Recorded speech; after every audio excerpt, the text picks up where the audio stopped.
Assalamualaikum warahmatullahi wabarakatuh. Masih semangat teman-teman semua? Harus semangat dong ya. Kita sebagai pendamping PKH, sebagai SDM Kesos yang kemudian menangani program Keluarga Harapan, tentu kemudian sudah selayaknya apabila kita tetap memiliki semangat untuk mempersembahkan yang terbaik untuk negeri.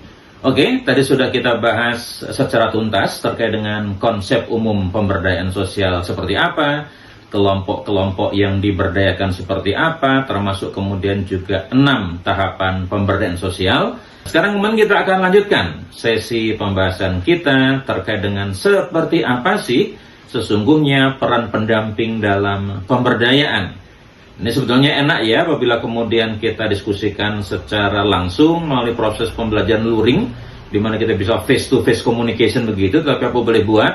Karena kemudian sekarang dalam suasana tidak memungkinkan kita ya untuk luring, terpaksa kemudian kita lakukan secara daring.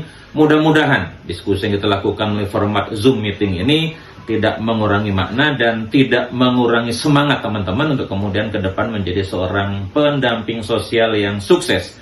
Jadi yang pertama adalah sebagai fasilitator.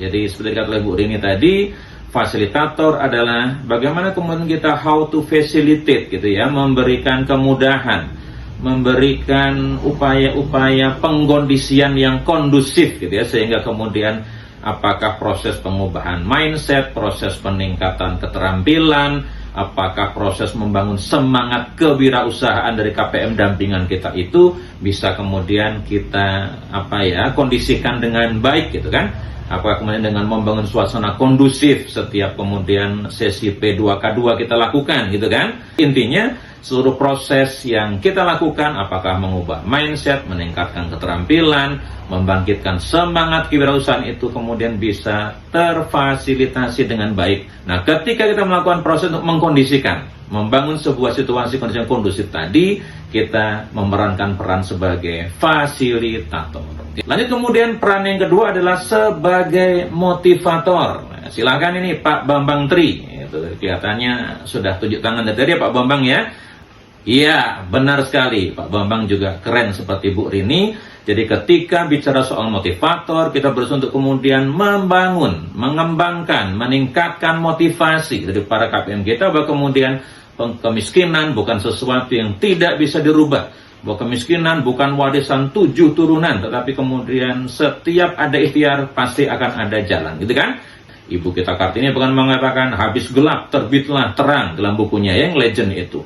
Atau kemudian Eros Jarot dalam lagunya dengan Chrisye mengatakan badai pasti berlalu. Nah itu kan bagian jadi upaya untuk kita bisa memotivasi, membangkitkan kesadaran, menumbuhkan semangat juang dari para KPM kita bahwa kemudian dengan ikhtiar, dengan upaya yang sungguh-sungguh, dengan komitmen yang tinggi, maka kemudian kondisi keterbatasan yang mereka hadapi bisa kemudian diubah secara bertahap. Lanjut kemudian kita kepada peran ketiga, mobilisator. Nah, ini ada Pak Joy nih yang duduk di depan. Kira-kira seperti apa nih Pak Joy? Apa kemudian peran kita ketika sebagai pendamping dalam konteks untuk memberdayakan para KPM kita?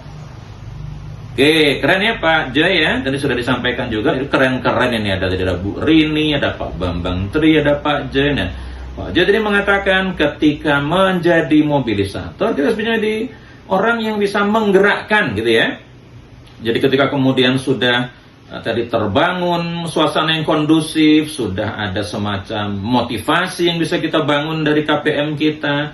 Nah, kita gerakkan itu energi-energi internal, potensi-potensi sumber daya internalnya dimiliki KPM, kita padukan dengan apa yang kemudian kita programkan, kita kreasikan gitu, sehingga kemudian dia tidak sebatas menjadi inner potensial, tetapi kemudian dia bergerak menjadi resources yang siap digerakkan untuk apa? Tentu untuk mengubah kondisi KPM ke arah yang lebih baik. Wah, keren-keren ini para pendamping angkatan ketiga ini ya. Oke, berikutnya kita akan coba lihat apa itu peran sebagai yang keempat, broker namanya, gitu kan? Nah, ketika peran sebagai broker, silakan. Oh, siapa nih kira-kira? Oh, Bu Kiki, silakan. Apa itu Bu Kiki? Iya, jadi ketika menjadi broker atau penghubung, ketika kemudian mindset sudah dirubah tadi, semangat kewirausahaan sudah dibangun misalnya kemudian, seperti apa ketika kemudian kita akan coba menambah keterampilan, meningkatkan keterampilan dari para KPM kita kan? Maka ketika kita hubungkan dengan pengelola catering yang kategori UMKM misalnya, untuk kemudian mengetahui teknik atau kemudian strategi untuk kemudian mengembangkan UKM di bidang kuliner nih, dalam rangka kemudian menjadi semacam usaha ekonomis produktif dari KPM PKH. Nah, ketika kita kontak si pengelola catering, atau kemudian KPM kita ingin bergerak di bidang pertanian, kita kontak PPL pertanian, atau kemudian KPM kita ingin bergerak di bidang peternakan usahanya, kita kontak PPL peternakan. Upaya memediasi atau menghubungkan antara kemudian klien kita dengan resources yang ada di eksternalnya, kemudian terjadilah proses interaksi, proses terjadi penambahan atau transfer, apakah knowledge, attitude, kemudian juga terkait dengan skill. Nah, proses menghubungkan tadi, membuka akses tadi. Nah, kemudian akses tadi terbuka dan kemudian terjadi proses peningkatan KSA atau knowledge, skill, dan attitude itu. Pada saat itu kita berfungsi sebagai broker atau penghubung. Keren ya Bu Kiki? Oke, lanjut. Sekarang peran sebagai enabler atau penggerak perubahan. Pak Toton ya, nanti udah nggak sabar nih Pak Toton ya. Oke, terima kasih Pak Toton, luar biasa nih jawabannya. Jadi ketika menjadi enabler atau penggerak perubahan, ya tadi sudah mereka mindset terbangun para KPM kita, semangat berkewirausahaan sudah kemudian juga bisa kita upayakan, komitmen untuk berubah juga sudah kita bangun dari diri mereka. Lalu kemudian mereka sudah kita hubungkan tadi dengan resources dari eksternal ya, untuk kemudian mereka bisa menimba knowledge, skill, attitude. Kita gerakkan, mulailah kemudian kita coba inisiasi nih KPM kita agar kemudian bisa melakukan atau kemudian menginisiasi UMKM namanya, usaha ekonomis produktif namanya, agar kemudian menjadi andalan bagi para KPM ke depan untuk meningkatkan income mereka, sehingga pada saatnya ketika income meningkat, tentu seiring dengan itu kemudian kesejahteraan pun meningkat. Oke, keren Pak Toton, terima kasih. Luar biasa saya kira dinamika kelas kita pada siang menjelang Isoma ini gitu ya. Meskipun di jam-jam rawan, ternyata peserta di jam pembelajaran daring ini juga tetap antusias, tetap responsif, dan kemudian tanggapan-tanggapan diberikan juga luar biasa keren. Tepuk tangan untuk kita semua, luar biasa. Baik teman-teman, karena kemudian waktu istirahat yang sudah tiba juga gitu kan, maka kemudian saatnya kita untuk sementara istirahat dulu.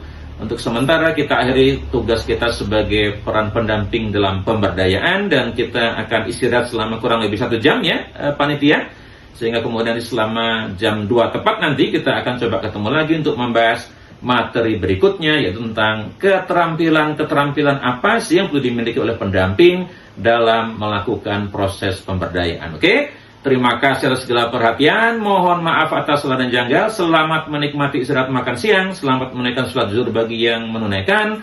Tepuk tangan sekali lagi untuk kita semua. Assalamualaikum warahmatullahi wabarakatuh.